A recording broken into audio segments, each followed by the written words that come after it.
on a warm summer's evening, on a train bound for nowhere. I met up with a gambler. We were both too tired to sleep.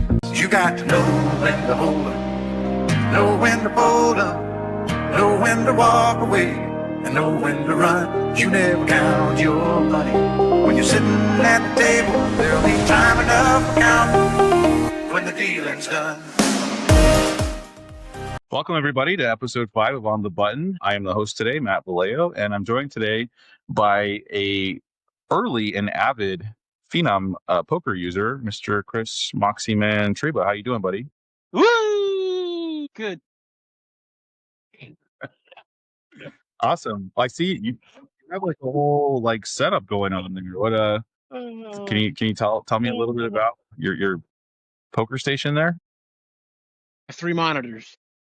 I play a lot of poker. Yeah, it doesn't look traditional. Where are you located? Oh, I'm in Florida. I bought an RV Okay. last March.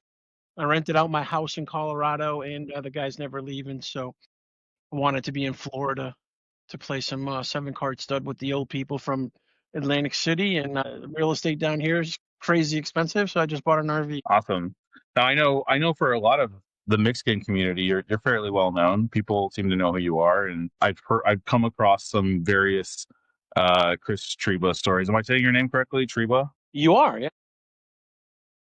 Awesome. But for people that maybe don't know who you are, can you maybe just give me a little bit of a background? Like, how'd you get into poker? How long have you been playing poker? How'd you get into mixed games? Just a little rundown, and we can kind of chat more about how you got introduced to Phenom. So in the late 90s, early 2000s, I would go to Foxwoods all the time, and I'd play blackjack, and I would lose a lot of money. And I stumbled into the poker room, and I never left. I just started playing poker and became friends with some people that got really into the game, and we played stud. That's pretty much all they played in the late 90s at Foxwoods. There's 100 tables, 95 tables was 7-card stud, and 5 tables was the crazy West Coast game. They were playing limit hold'em. No one was even playing no limit until like 2003, 2004. It was literally stud and 5 tables of limit hold'em, and that's how I started. I can't even imagine 100 tables of 7-card stud. Is that accurate? Well, I'm not making it up. Wow. So yeah, it's pretty accurate. Yeah, they had 100 tables, and 95 of them, or 90 of them, were 7-card stud. From 1-3 to 1-5, 5-10, 10-20, all the way up to 200, 400 back in the day, 100, 200, 75, 150. Yeah, it was all stud. I mean, I missed that era. I started playing poker in 2004, but I don't think I played a hand of stud until like maybe 2015 or something like that. So It wasn't on the East Coast. There wasn't a lot of other games other than stud. It wasn't really until the whole moneymaker thing that no limit started spreading like wildfire. 2003, 2000. I think he won in 2003. Yeah. Basically was part of that boom of everyone just started playing No Limit Hold'em, and I'm like, what is this? And someone invited me to their home game. Next thing you know, I'm playing No Limit Hold'em. But mixed games weren't really a thing to me till well after like Black Friday, and I started playing live and wanted to kind of branch out a little bit. It sounds like you started playing stud from the get-go. Like, when did you start getting into all the other kind of circus games? So 4 or 5 years I only played stud. I very rarely would even play like limit hold'em.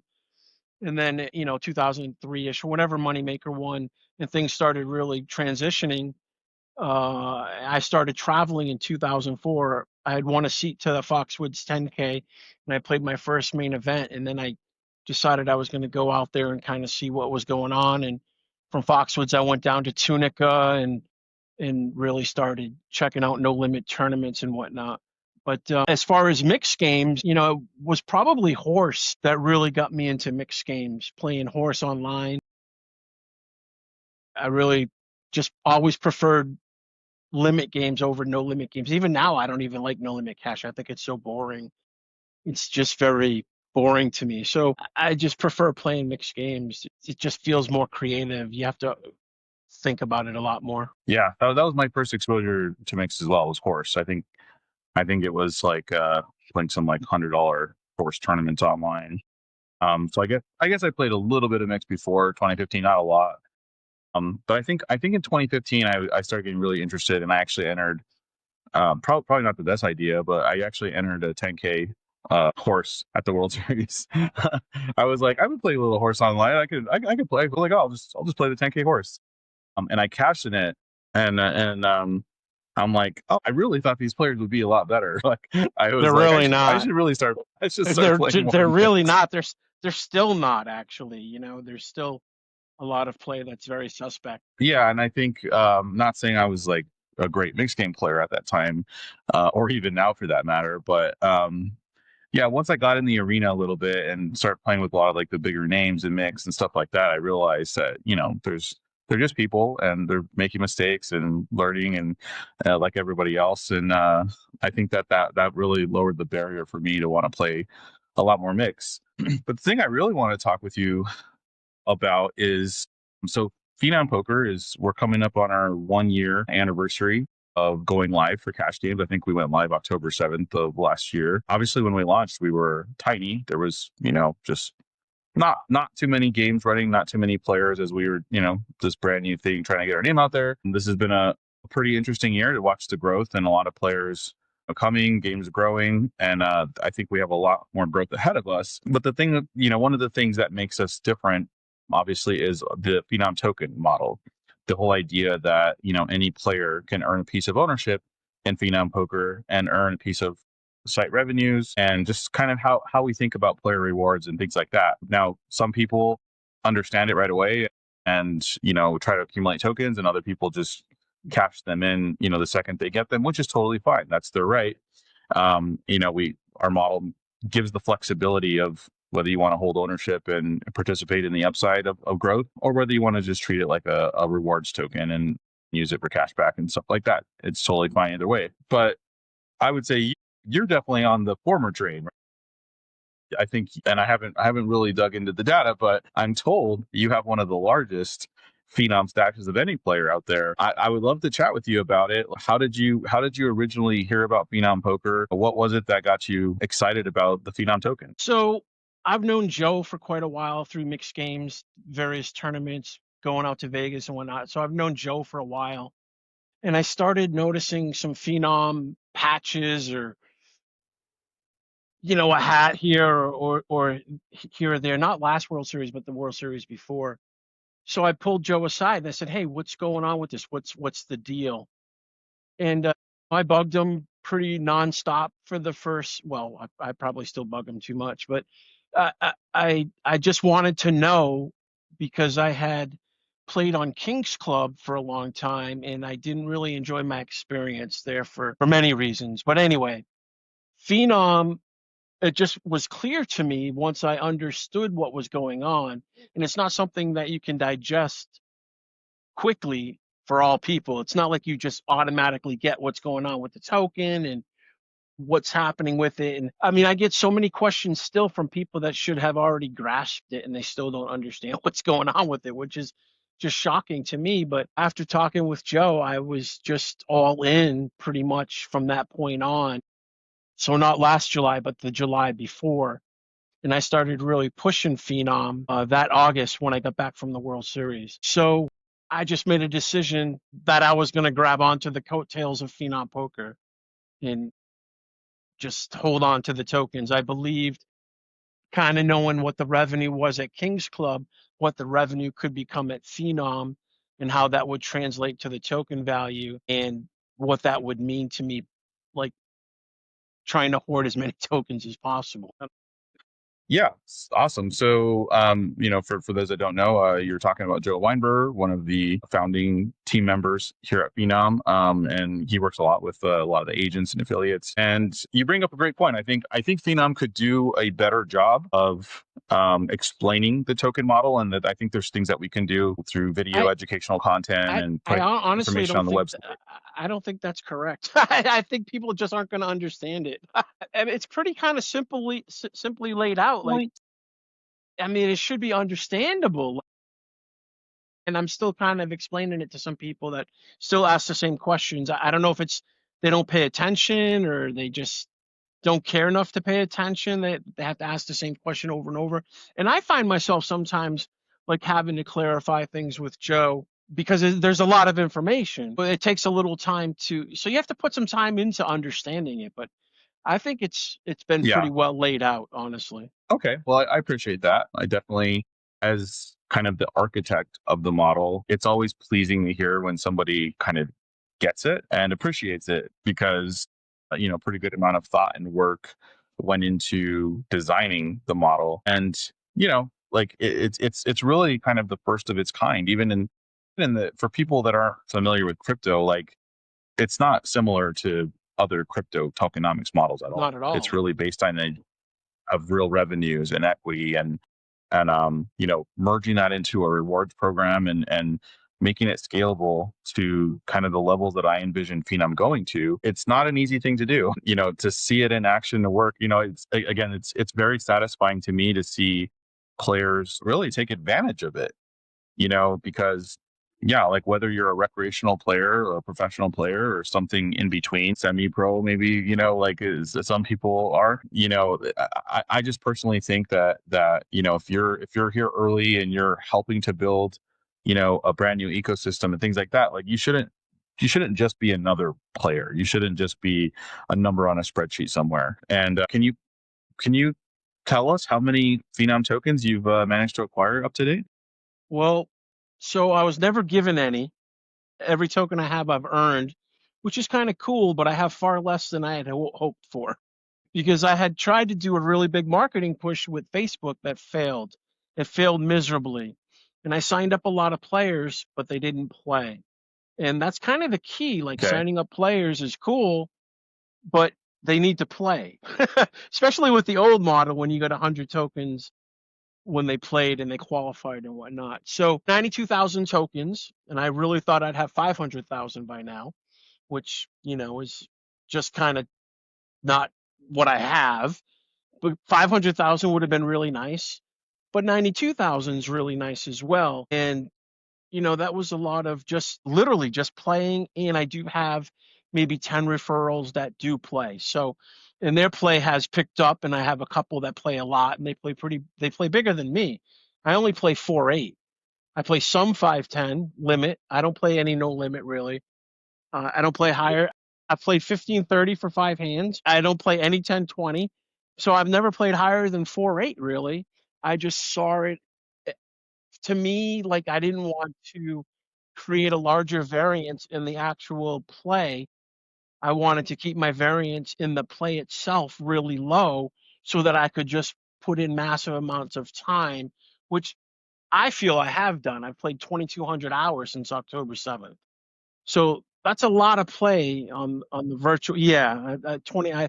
Andrew just gave me the numbers. 2,200 hours since October 7th. So it's about 47 hours a week, 45 hours a week of play time. That doesn't count. Like I'm really, really selective in who I play because as I understand that rake has to be part of the equation because that's how a business makes money. I get that, but it's also kind of hard to beat the rake at certain points. And it was really hard earlier. And then the rake was lowered and it's become easier to break even, ish. I always say the ish because I'm probably still losing small on the site because I did put in so much time during the earlier times when the rake was higher. So, I didn't want to create a lot of variance in the actual play as well, knowing full well that the players that are going to come to a crypto site and a mixed game site are probably going to be better than me anyway. So why do I want to battle with these guys and take on all this variance of the gameplay when I can play lower Right. and just grind more?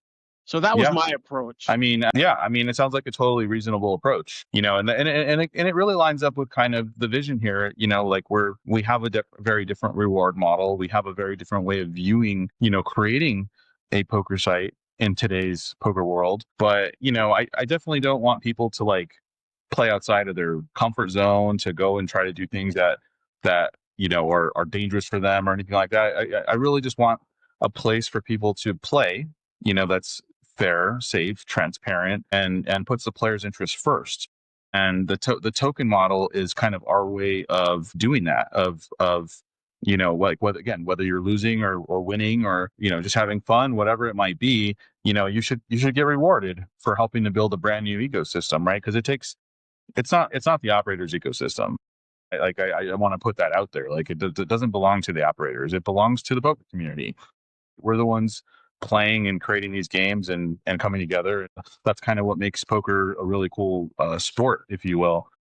It's like you can come from any walk of life, and as long as you're willing to bring the buy-in, you can play. You can sit down and battle, right? And you can do it at 50-cent dollar limit, for relatively small amounts of money for anybody, and you can do it for mega super nosebleed limits.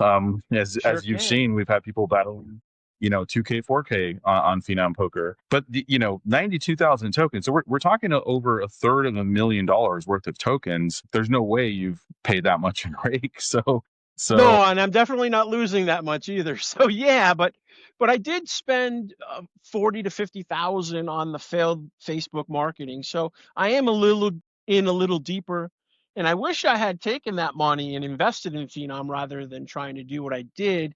Even though it was a learning experience, again, it failed miserably, and it created some issues with other people, and it created some strife and some friction and some stress and everything that goes along with it. But it could have worked. It really could have worked, is the thing. And then I'd be sitting on 500,000 tokens, and I'd be going, wow, I'm a genius, but no, that's not what happened. Yeah, I mean, so for those that don't know, like I have a pretty significant amount of personal money invested in Phenom Poker, and I mean, honestly, that's just part of entrepreneurship, right? That's you place your bet, you put in the work, and sometimes it's going to go as you think it's going to go, and sometimes it's not going to go the way you think it's going to go. Sometimes you're going to burn some money along the way and learn some lessons. But I don't look at that as a failure, honestly. Like, you took a shot at something, it didn't work as you said, but you did grind out the tokens, and you did, whether it's through referrals, and it sounds like the majority were earned through playing. And now you're sitting on, over $300,000 in equity in Phenom Poker. That's also paying you revenue share additionally every week. And you're kind of the proof. You're the proof that of what's possible with the model, which is why I think this is a very interesting conversation, because when you create a brand new model, something that's never existed before, and you put it out in the world, I have no fucking idea whether anyone's going to play, or whether they're going to, they're going to think it's interesting or cool, whether they're going to care at all. Luckily, it looks like people do care. They are playing, and we get a lot of feedback from players who love it, who think it's the best thing ever. And we also get a lot of questions from people who maybe saw the brand, saw a patch, or like, oh, okay, another crypto poker site, and they don't really dig in too deep, and they don't realize that it is actually very different from what else is out there, because of this token model. And sooner or later, it sounds like many of them are starting to learn about it.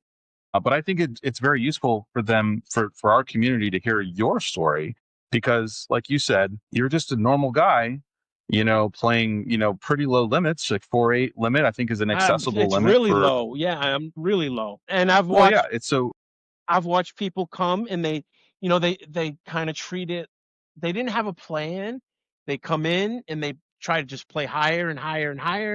And then they have no money. And then they're not playing. And then they go higher, higher, higher. Then they have no money. And then they don't play for a few weeks. And they don't have any tokens. Now they're cashing in tokens. So they don't really see the value that I see in the token model. But here's the thing too, is that it's kind of a lot like poker. It's not really my money until it's in my pocket. So you can have all the chips on the table. I can have 92,000 in chips on the table, but until I go to the cage, it's not really my money. So there are some variables that make it a little kind of like, what do you do? Like, do you go to the cage? Do you let them sit there? And, that's This is an unscripted podcast. There's no script. There was no questions given to you beforehand. There was nothing. We were just walking in here having a conversation. So right now on the podcast, I will offer to purchase all 92,000 of your tokens at the current price right now. pass. Let's see. I believe in what you guys are doing, even though we don't always see eye to eye, or I make mistakes. I do things that, maybe are a little bit out of the box because I'm not really a box kind of guy, or I don't really understand the full details of things. And, I kind of need things explained to me so that I can kind of like make, not do certain things, like make price predictions, like, and stuff like that. And like, now I get it a little bit. It's more clear to me, after discussing it with you and discussing it with Joe. And I certainly don't want to have anyone making decisions based on my math. Like, that's, no one should do that. So there's all that. So, but anyway, I believe in what you guys are doing, and everything that you have done just speaks volumes to the way you handle situations. Is just a wonderful thing, because there have been issues. Things have not always been smooth sailing. This is not news to you. Like, this as fact. Like, this to be true. It just hasn't always been smooth sailing, and yet you guys have always handled things in a way that I wish I could often handle things. I just don't have that tact all the time. Yeah. Well, I really appreciate the feedback and the kind words. This is not my first startup. So, I knew coming in that no matter how good your intentions are, no matter how hard you work or how well you plan, in the world of startups, particularly technology startups, shit's just not going to go the way you think it's going to go. You're lucky if you can get like 2 weeks together where things go as planned. That's just the unpredictable nature of startups. And this is my first consumer facing startup. So, my prior startup was in the B2B space. So you're talking about dealing with a much smaller initial customer base. And it was years before my last startup even had, I think it was over like 100 paying customers, like something like that. These are businesses, right? But in the poker world, we've had over 3,000 players play at Phenom here in the first year for real money, and over 20,000 players sign up for accounts. So, you have just a lot more things that can go sideways and go wrong, or whatever. And you're pushing updates every week. You have a lot of new technologies that are being implemented. So, it kind of goes without saying. And going back to what you said about, the offer I just made you, I'm in the same boat, by the way. I have no, additional class of equity or anything like that. I'm holding the same token that you're holding. And I haven't redeemed a single token, not one. So, if it doesn't work out, then like I would be in the same boat, as anybody else. But like you, I really believe in the mission, and I think we're still very, very early. But it's just so cool to have this conversation with someone who's been here from day one, who's kind of living, walking proof of what's possible. I think this really illustrates to players. I mean, we're talking about, yes, you're putting in a lot of volume. I think you play a lot more than the average player, but you're playing very accessible limits. You're playing 1-2 limit, 4-8 limit, a 3-6 limit. These are very accessible games, and you've accumulated, $250,000 worth of equity plus some passive revenue from those tokens as well. So it's very cool to see. So I would love to know, what are your plans? Do you have a specific price that you're targeting, or do you have, what is it you would like to happen in a perfect world? As an owner and shareholder of Phenom Poker? So I had accumulated some debt to promote Phenom on Facebook. I put all that on credit card, actually. And so I'm sitting with some debt. So what I would like to do is to have Phenom, the token, hit $10 and cash out enough to cover that debt, so that I'm completely free rolling. And if shit hits the fan, then it doesn't matter. And then I would like it to hit a little bit higher of a point, maybe $15, $20. And I'm going to take out a little bit more and I'm going to buy a boat. I'm going to buy a houseboat. And I'm going to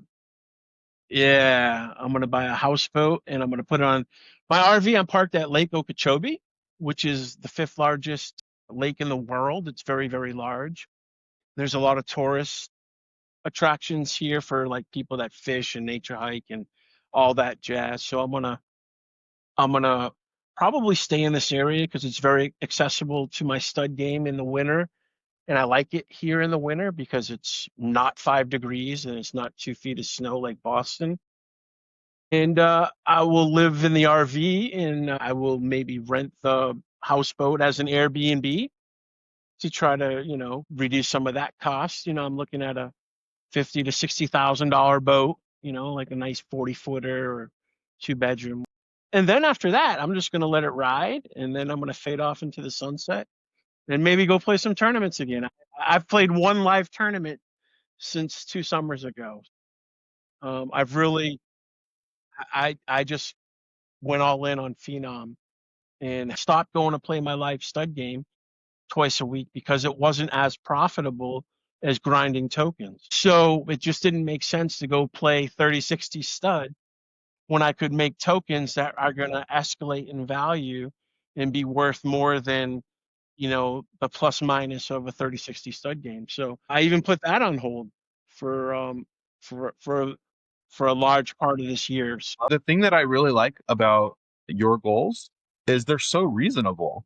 Oftentimes, especially in the world of gambling. I have small goals. Well, I wouldn't say well, they're just so reasonable. Like I run into this a lot because in the world of gambling and also in the world of entrepreneurship, a lot of times I talk to people about their goals. Like, what are you trying to accomplish? And you talk to an entrepreneur and they're like, oh, I want to build a $10 billion company and everything. And you're like, well, okay, that's possible. In debt, I haven't had debt in a long time.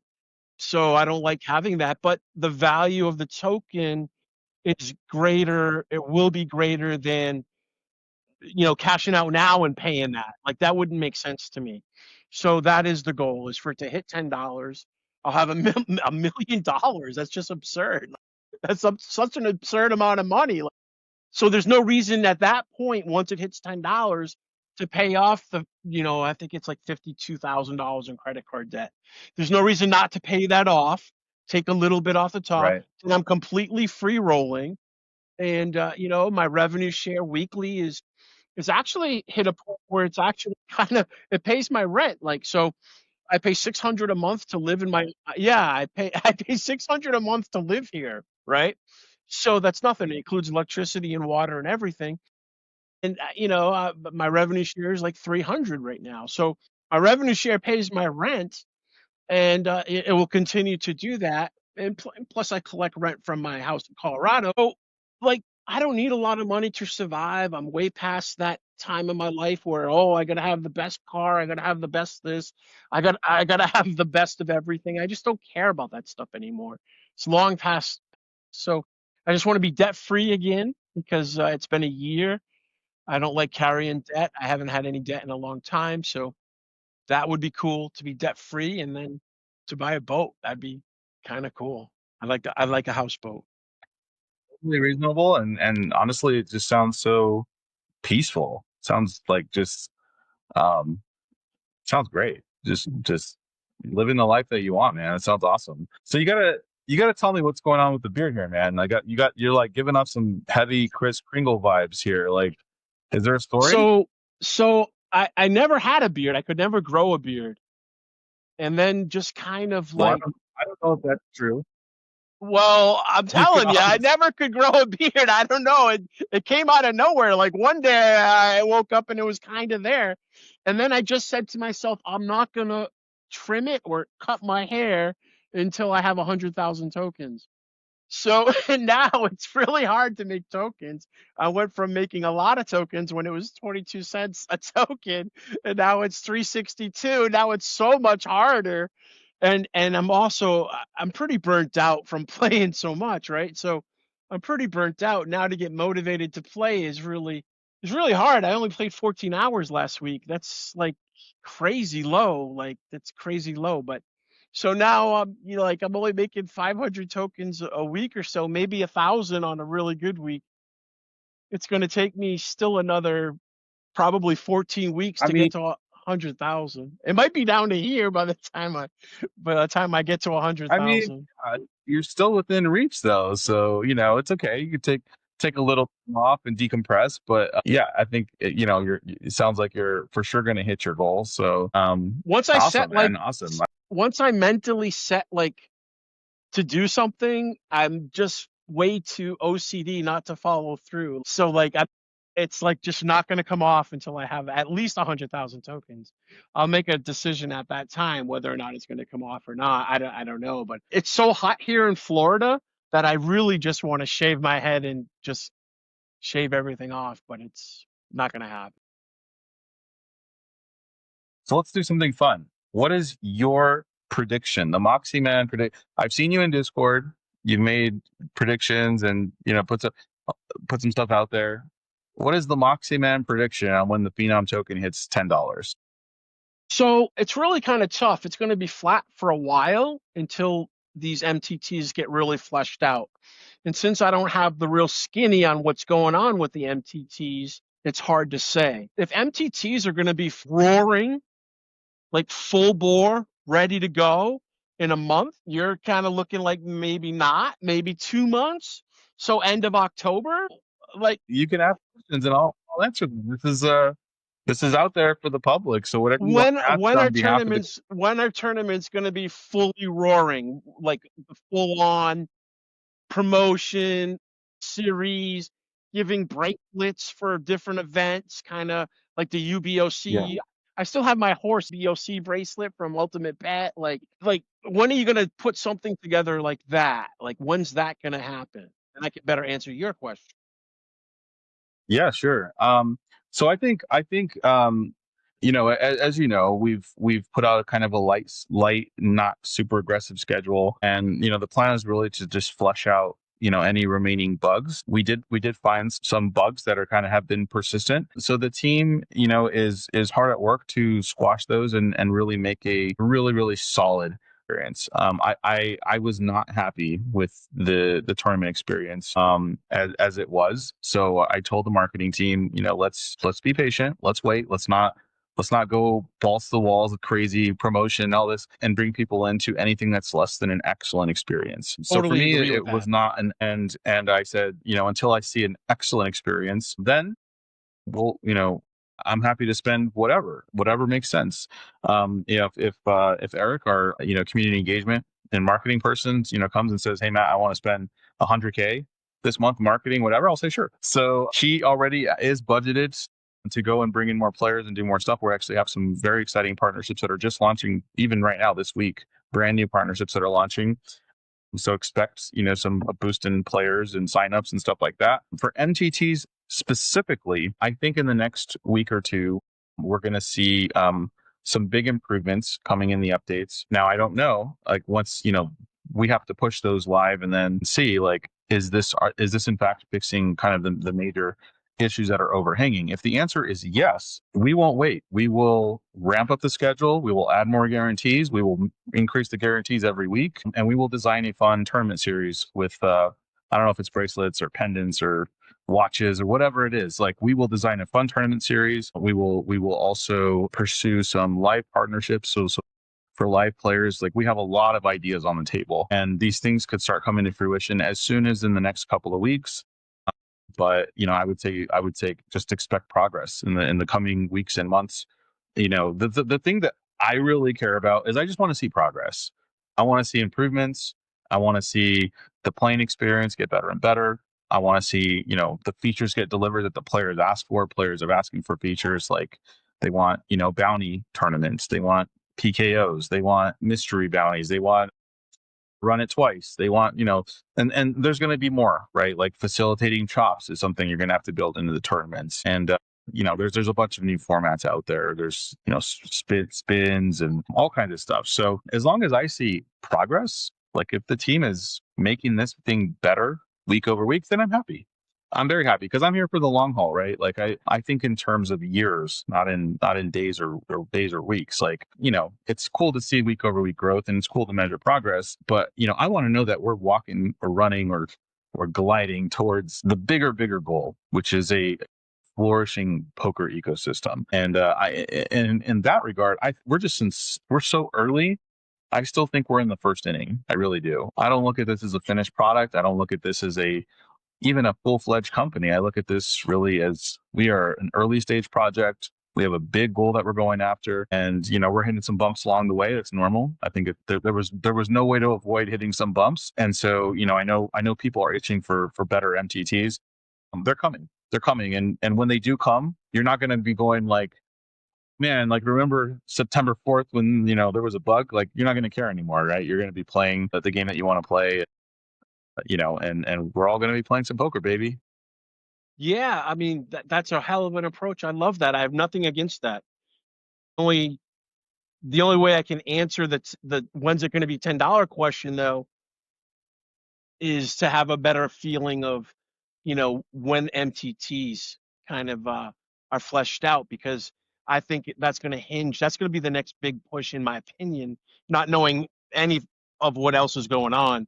But I think if say you have a series in October, I would think that by the end of December, the end of January, it's going to be $10. I really think that there's going to be such a big push, and people are just going to flood to come play tournaments. So that's just my opinion. I don't know if that's going to happen, but so what happens in the what happens in the United States at the end of September and most of the country, it gets cold and people go inside. Right now, everyone's still outside enjoying the last of the nice weather.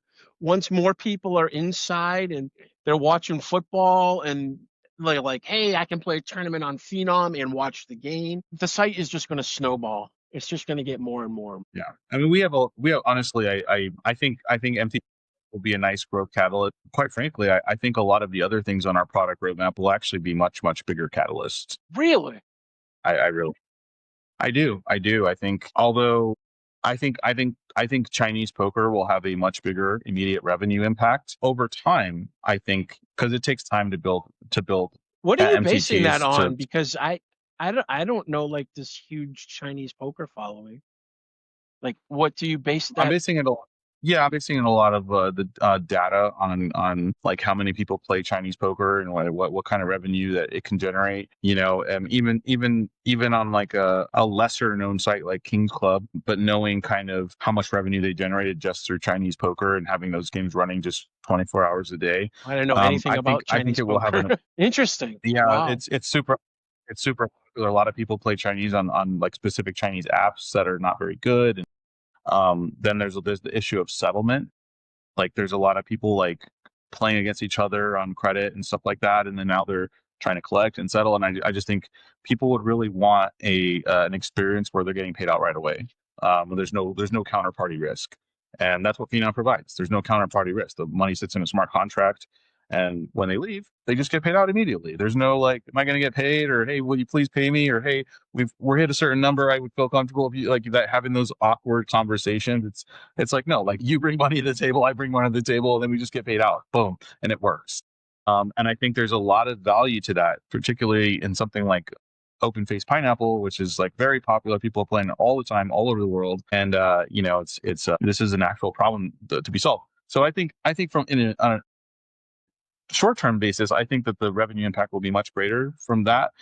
However, when you stretch it out over a longer term, we talk about MTTs will just get bigger and bigger and bigger. Over time, that'll be bigger. But then I also think clubs. I think clubs will be a huge driver to bring people into the ecosystem. I think there's some. I don't think MTTs are going to be the big revenue boost. I think MTTs are going to bring people in en masse, and they're going to play cash games as well. That's what I believe. Correct. That's Yeah. what I believe is going to be the catalyst to more revenue, not MTT specifically. Yeah, absolutely. Measured that way, I think you're right. I think it'll help us a lot. But yeah, like the club's offering is very cool. I don't know if you've seen any of the early design stuff. I know you talked to Joe, and I know you like to keep your ear to the ground. So There's some very, very cool stuff in the works. We also have some really cool updates coming to like our agent and affiliate programs. We have, and then, we also have other products in the works too. We're not done with just like poker products. We're interested in things like decentralized prediction markets. We're interested in certain other gambling offerings that could make sense for the community. The community wants to see. All of these are going to help with growth because people like different things and people will come for different reasons. And as we learn more about what the community wants and as we start delivering more on product, our job, like from a marketing perspective, is how do we go and reach a bigger audience? How do we continue to grow this thing? So we still have a lot to learn ourselves in that regard. And yeah, that's why like the scale that I look at and the scale that I think at, it's like $3, $4, $5. I don't really care. It's great to see progress and I'd love to see us move in the right direction, but it's all very small scale right now, in my opinion. That makes a lot of sense. Well, listen, really, we could probably begin to wrap it up. I don't want to take up your whole day, but I really appreciate you sharing your Phenom story with us. I hope someone got something out of it. I think our audience love, because we talk with, we're still early in the life cycle of this podcast. I think most of the people that have been on the podcast so far, if not all of the people, have been like Phenom team pros. Your Brian Rasts and your Eric Baldwins and, people like that.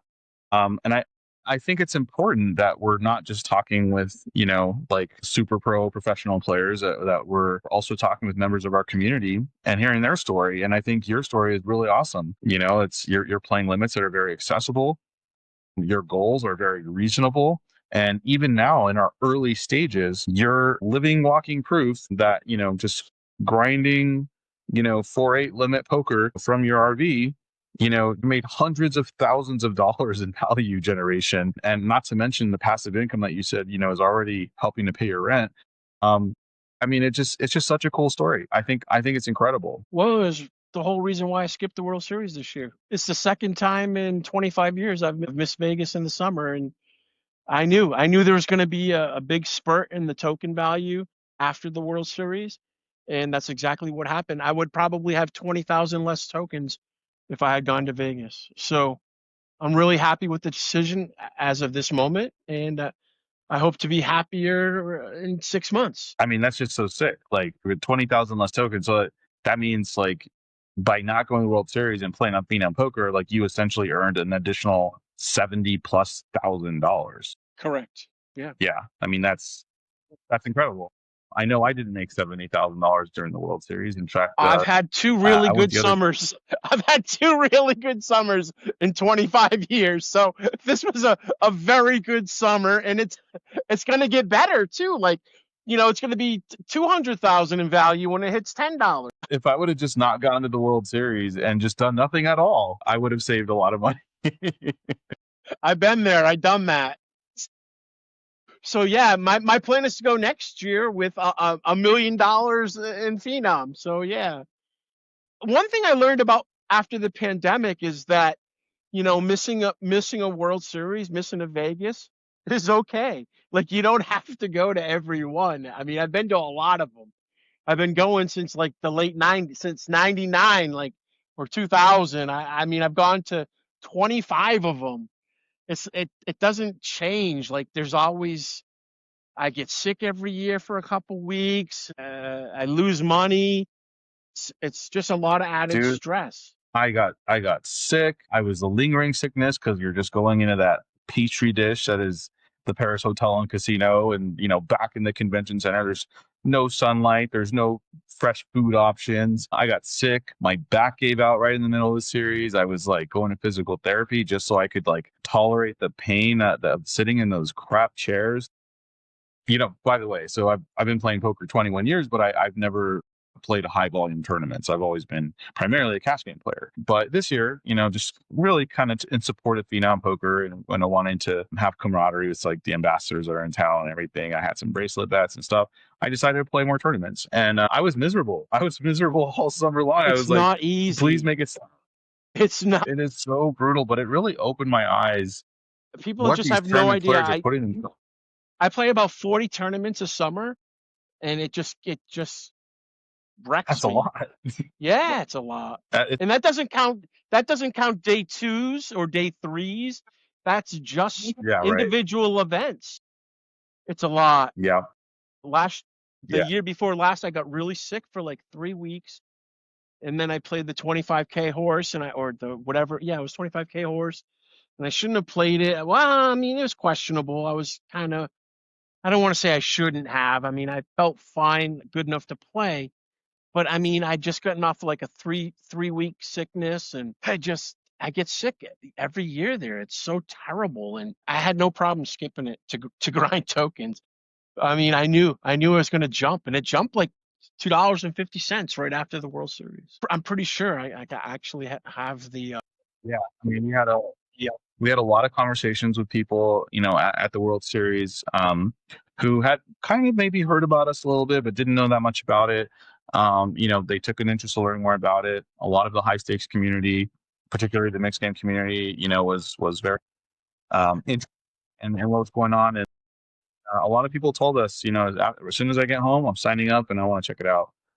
And you don't really know. I suspected the same as you. Like after the World Series, I'm very curious to see what happens. And sure enough, they came and they're playing. So nice to see support from the tournament crowd, especially since we don't even at the time we didn't even offer tournaments. So for the tournament crowd to be there playing at the World Series and coming and supporting Phenom after before we've even launched MTTs and stuff like that was really cool to see.